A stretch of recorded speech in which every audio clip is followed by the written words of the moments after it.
Hello guys, welcome back to this channel. In today's tutorial, I'm going to show you how you can change the pie chart to bar chart in Google Form.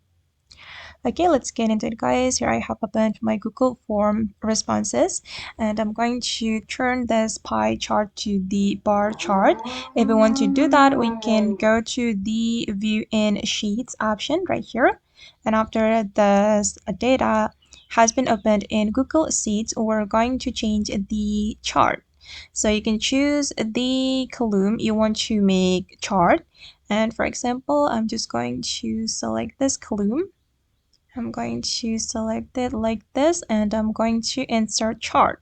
We can go to insert and select chart, and then we can choose the bar chart.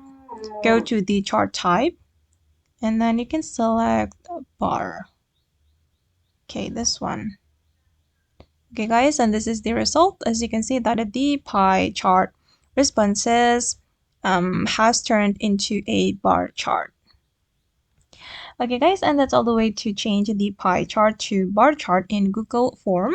I hope this video will be useful for you. Thank you so much for watching, and if you found this tutorial useful, don't forget to like, comment, share, and also subscribe to the channel. Bye!